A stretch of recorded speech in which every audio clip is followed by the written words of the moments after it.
ଆସନ୍ତୁ ଶୁଣିବା ଓଡ଼ିଆ ଗପ। ଗୋଟେ ବୁଢ଼ାଟେ ଆଉ ଗୋଟେ ବୁଢ଼ୀଟେ ଦେଲା।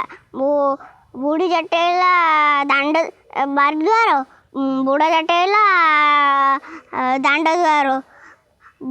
ବୁଢ଼ୀକୁ ମିଳିଲା ଚାଉଳ, ବୁଢ଼ାକୁ ମିଳିଲା ଗହମ। ତାପରେ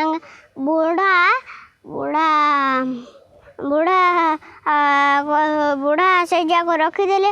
ଆଉ ବୁଢ଼ା କହିଲା, ଏ ବୁଢ଼ୀ ଏ ଘରେ ତ କାଠ ନାହିଁ, ତାହେଲେ ଜଙ୍ଗଲକୁ କାଠ ଆଣିବାକୁ ଯିବା।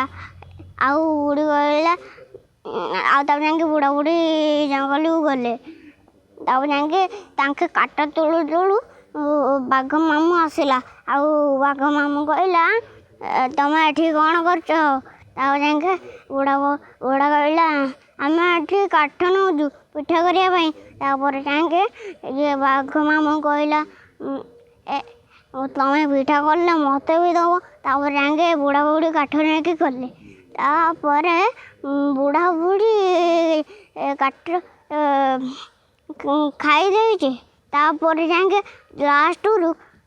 ଲାଷ୍ଟକୁ ବାଘ ମାମୁଁର କଥା ମନେ ପଡ଼ିଗଲା।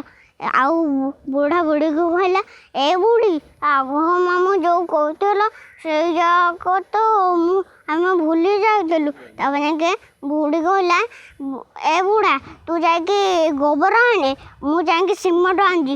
ଆଉ ତୁ ତାପରେ ଯାଇକି ଗୁଡ଼ି ଆଣେ, ମୁଁ ଆଉ ଗୋବର ଆଣୁଛି। ତାପରେ ଯାଇକି ବୁଢ଼ା ଗୋବର ଆଣିଲା। ଆଉ ତାପରେ ଯାଇକି ବୁଢ଼ା ଆଉ ଥରେ ଗୁଡ଼ି ଆଣିଲା। ଆଉ ବୁଢ଼ୀ ସିମେଣ୍ଟ ଆଣିଲା। ଆଉ ତାପରେ ଯାଇକି ବୁଢ଼ୀ ତାପରେ ଗୋବର ଆଣିଲା। ଆଉ ତାପରେ ଯାଇକି ବୁଢ଼ା ବୁଢ଼ୀ ବାଘ ମାମୁଁ ପାଇଁ କରିଦେଲେ ପିଠା। ତାପରେ ତାଙ୍କେ ମଶାଣିରେ ଯାଇକି ଶୋଇ ପଡ଼ିଲେ। ବାଘ ମାମୁଁ ରାତିରେ ଆସି ଗୋଟେ ଖାଉ ଖାଉ ଗୋଟେ ଦାନ୍ତ ଭାଙ୍ଗିଲା। ତାପରେ ଯାଇକି ବୁଢ଼ୀ କହିଲା, ଏ ବୁଢ଼ା ମୋତେ ପାସ ଲାଗିଲାଣି।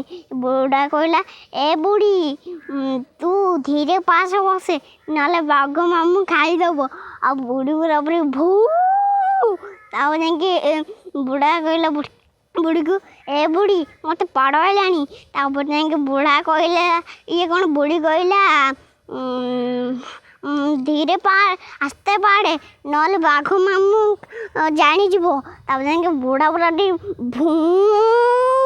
ତାପରେ ଯାଇକି ବାଘ ମାମୁଁର ଦାନ୍ତ ସବୁ ଭାଙ୍ଗିଗଲାଣି।